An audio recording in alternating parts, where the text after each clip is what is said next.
Hi everyone, it's Jessica. Welcome back to my channel. Today we're starting week 13 of the 2025 Scrappy Sampler. We're making these two blocks today, so let's get started. For block 24, we're going to be paper piecing. So I have my template printed out and I have it cut into quarters. I have the background that I'm going to be using in light and a dark. And the way this is going to go is, you can kind of see here in the pattern that by the shading, the dark colors go opposite each other and the light colors go opposite each other. So let's walk through piecing one of these sections. So here I have the template, and we're starting with A1, then we'll add A2 and A3, and each of the four sections is assembled exactly like this. So for A1, since that's the piece that we start, down on the paper, I roughly cut out my piece the size of this plus a little bit more. It has to be at least 1/4 inch, but you can go a little bigger. So I have my A1 piece centered, and then for A2 and 3, I just went with these rectangles. And just like I usually do in foundation paper piecing, I fold back to see the line between the two sections, and that's how I know where we're going to sew. And then I place this about 1/4 inch above it, and then I'm going to do a little test flip here to make sure the rest of my template is covered. Now that looks good, so I'm just going to hold everything still, flip it over, and then we're going to sew on the line here between A1 and A2. I like to back stitch at the beginning and the end. And my stitch length is decreased here. I'm at about a 1.5. After I sew that, I fold the paper back, and then we're going to trim to leave about 1/4 inch on the seam allowance. And then we'll open this up. Just finger press this open.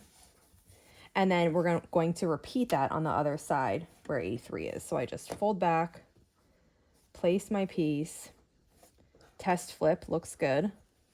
And then I'm just going to hold this, flip it over, and then we'll sew on the line here between A1 and A3.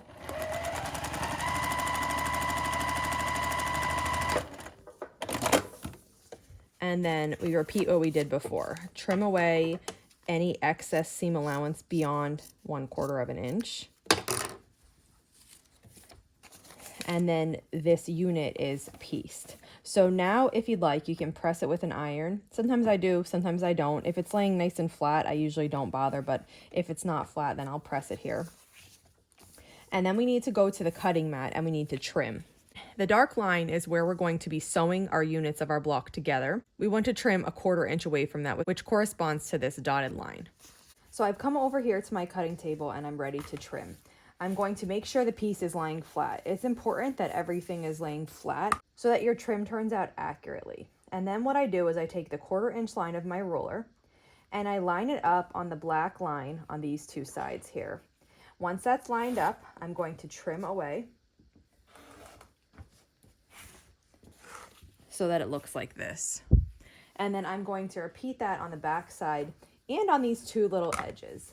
Now you don't have to do the little edges how they're notched here, but what that does is it removes the overhang that you'll get from sewing two neighboring pieces together. So if I just use my ruler to trim here on these dotted lines, later when I assemble the block, I'll have no overhangs to trim.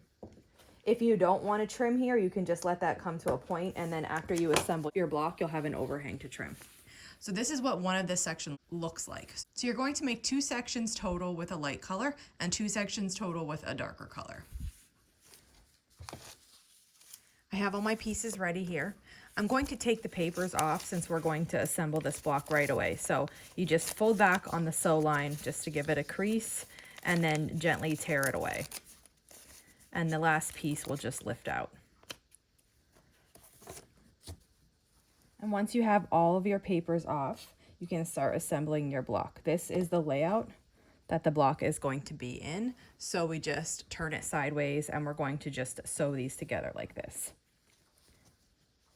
So I lay one on top of the other. I'm matching this corner and then I'm making sure my top matches here. And then everything else will just fall into place.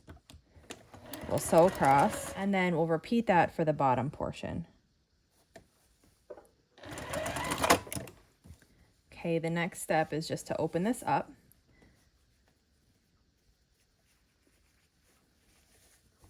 and then sew this final seam. So I just put one on top of the other. I start by nesting the center and then just work my way backwards. Make sure the centers are matching and then the top. And the rest of the line will fall into place. And then you just sew across. Once I get to the center, I just stop and then reposition the remaining bits.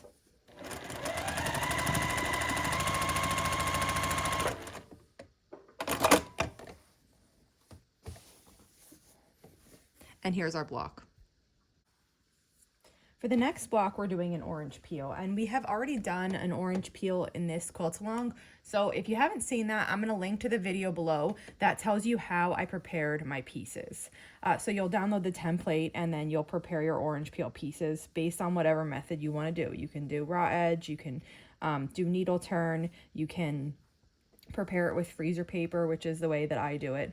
And then for this block, our orange peel design is going to go like this. So I folded my background piece in half, and then I opened it up, and then I folded it back in half the other way, so I have a cross going.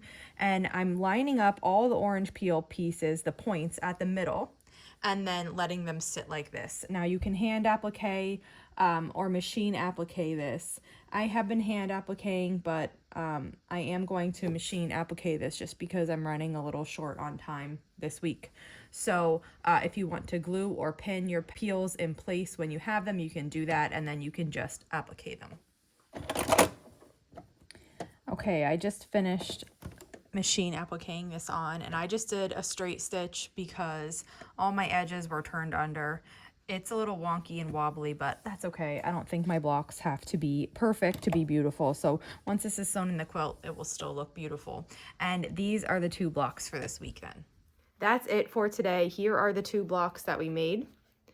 If you have any questions on these, just let me know. And if not, I'll see you back here soon. Thanks for following along.